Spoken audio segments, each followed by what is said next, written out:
I'm standing in a place that's gone by many names. Mexican Springs, Grant, now it's known as Shakspeare. It started out as a small watering hole before silver was discovered in the mountains, and it turned into a mining camp. But in the early 20th century, it would become abandoned. But not for long, because it would see new life as a ranch and later as a tourist destination. This is the story of the ghost town known as Shakspeare.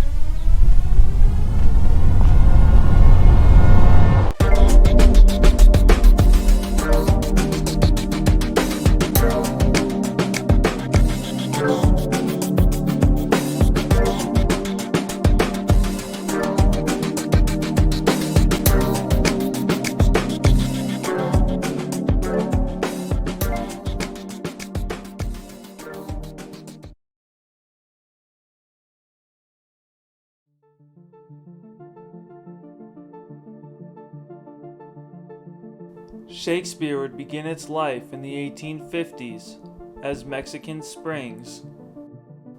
It was only a small stop on the Butterfield Overland stage line, a stagecoach line that connected many communities across the New Mexican territory. In 1870, a vein of silver was discovered in the mountains surrounding Mexican Springs. This would attract many prospectors to the town. These prospectors would go searching for financial support to help build their new mines. That would lead to a man named William Ralston, the president of the Bank of California. Ralston would set up a mining company in the town, and they would rename it from Mexican Springs to Ralston in his honor.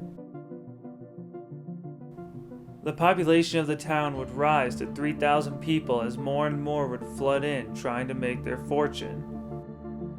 Many people tried to set up their own independent mines. However, the mining companies who laid claim to the area would hire guards to chase them off. Before we take a look at the town itself, we're going to explore some of the abandoned mines and the surrounding mountains.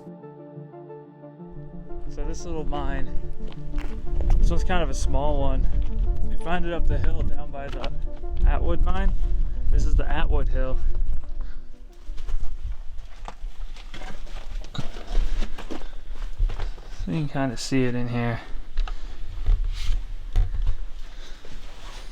It's not very big, but it is certainly pretty cool. We're on our way down to that head frame, and we found this shaft here. Really deep shaft.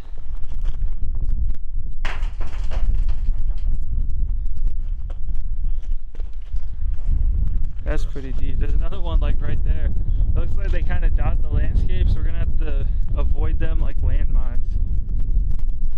So this is that head frame that we saw. It's pretty cool.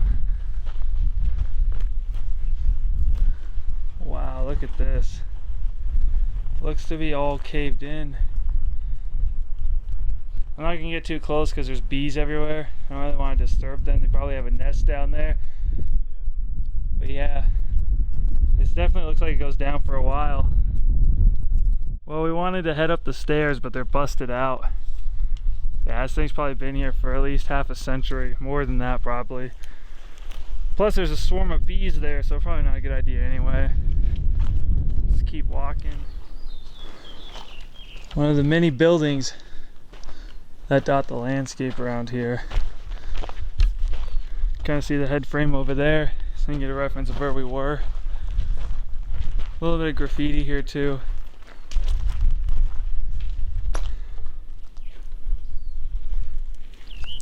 It's hard to say exactly how old all these buildings are, but there's a ton of them.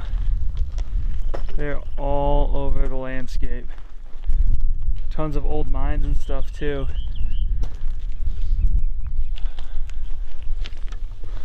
You can kind of tell based on their architecture and the material used to build them that some of them are kind of old. Some definitely older than others, no doubt. Wow, it's incredible. I'm not really sure what this building was. but its architecture would indicate that it's relatively old. I mean, it has those little swoops by that window up there. And you had this big pile of white stuff.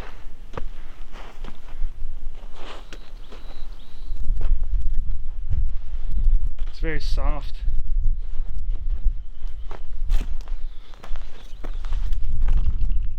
Wow.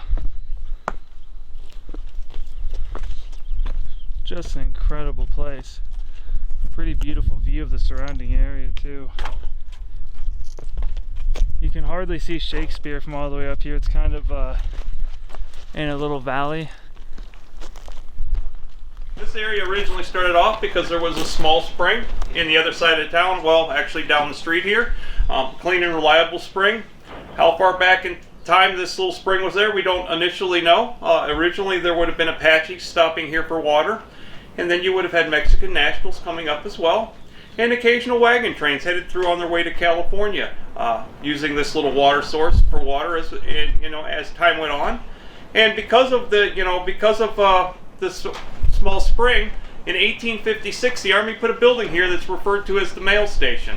It wasn't actually used for mail like we think of. It was a stop in between Fort Thorne and Fort Buchanan where they could water their horses up or change their horses out, store some supplies, things like that at that time, in between the two forts. And then 3 years later, the Butterfield Trail, which ran north of here, put an alternate route in this direction because of the clean, reliable spring.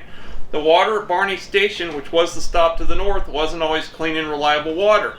And you also had to go through Doubtful Canyon as well on the northern route. It was called Doubtful Canyon because it was doubtful you made it through there without a visit from some Apaches. After this area before, leading up to, and even during the Civil War was referred to as Mexican Springs because of the clean, reliable spring. After the Civil War, the area was actually called Grant for a few years, and they sent a gentleman by the name of John Evanston out here to run the stagecoach station for them. And it was called Grant up until about 1869, 1870, when they discovered silver in the hills here. In discovering silver in the hills here, they got together with the president of a bank in San Francisco by the name of William Ralston.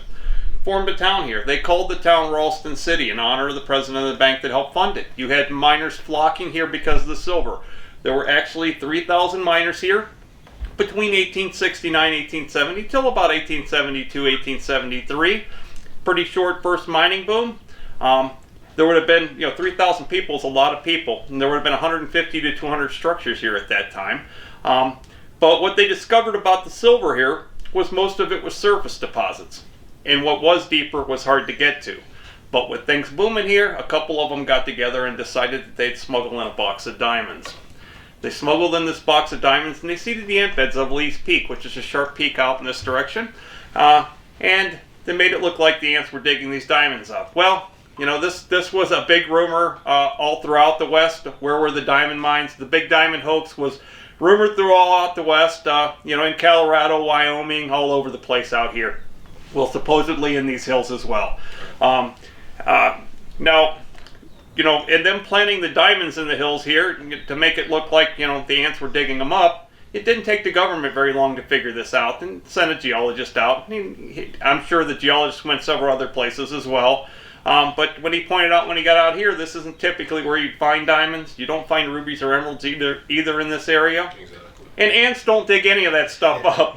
So it was blown up as a big hoax. And people started disappearing from the town because they didn't want to be implicated in the scandal. But the town didn't completely die because, with so many miners here, by then you had a general merchandise, and you still had the stagecoach line operating because of the water source. But some of the ranchers that were coming to the general merchandise for their supplies, you may have heard of, the Clantons and McLowrys. And you would have also had Curly Bill Brocious here. He was hired by the mining companies to help protect their interests. And you would have had Johnny Ringo out here in about 1879 as well. Also, an English mining engineer arrived out here in 1879, and he bought up a lot of the good silver mining claims. And he wanted to see the town prosper again because, because of the taint of the diamond scandal, he couldn't leave the town named Ralston City and convince people to come back. So him being an Englishman and being fond of Shakespeare, that's when it got its current name of Shakespeare. Under Colonel Boyle, the town would see a second mining boom, albeit not as big as the first one. Like many Wild West towns, Shakespeare had its fair share of bloodshed. In 1881, two notorious cattle raiders, Russian Bill Tannenbaum and Sandy King, were captured in Shakespeare. They would be dragged to a small room right next to the saloon, where they would be hanged. This room was known by Shakespeare locals as the hanging room, as there were no trees in the surrounding area, so they had no choice but to use the rafters of this small room. The reason why the two were hanged, according to the official records of the time, were, quote, Russian Bill stole a horse, and Sandy King was just a damn nuisance. We're now going to take a look at a couple of the buildings around Shakespeare.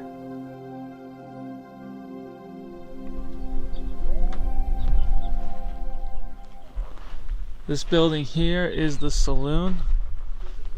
Now, most saloons in the 19th century were about this size. Not as big as they normally appear in the movies. Fun little antidote. People would challenge themselves to see if they can shoot the flies on the wall. There's tons of holes here. And graffiti, too.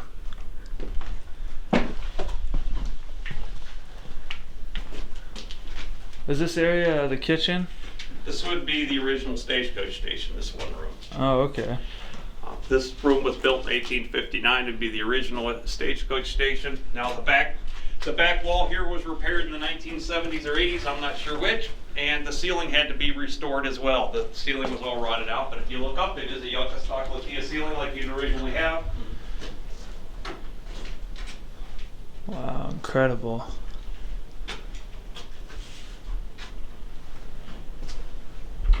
And all the various items in here have kind of been collected throughout the many years the town's been here.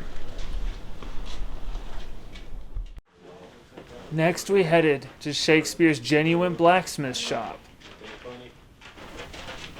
This is Shakespeare's genuine blacksmith shop, built by the National Mail and Transportation Company. Now here, items will be forged to do things like repair stagecoaches. That is, until it was put out of business by the railroad companies.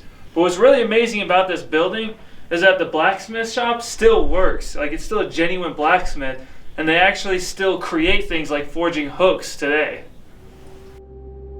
Among other standing buildings is Shakespeare's old hotel.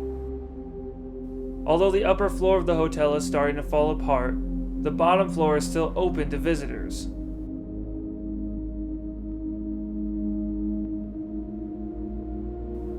In the end, the town of Shakespeare just wasn't meant to be.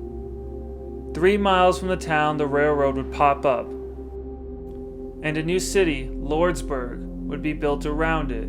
Shakespeare would be abandoned shortly after.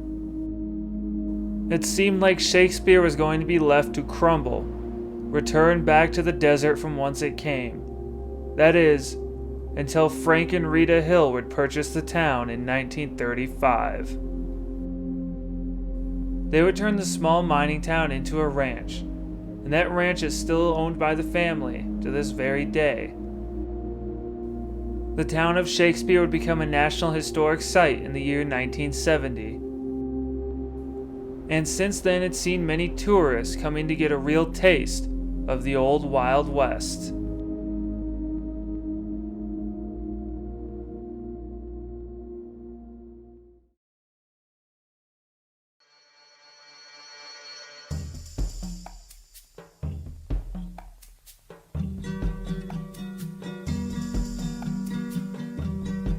Shakespeare is a well-preserved reminder of a time long past. In a way, the history of the Wild West as a whole is embodied in Shakespeare, an old mining town, full of bloodshed and crazy shootouts. Shakespeare truly is a taste of the Wild West. Tours for the historic site can be arranged for only $7 per person. Shakespeare is an important part of American history. and now its tale will never be forgotten.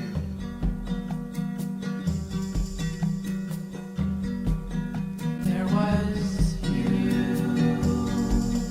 in a bathtub. There was me, let out a wolf howl. There was you and there was me and there was blood and there were trees and all those crows from the hills. Oh, when they heard your scream, they heard your scream. They heard it echo. And above.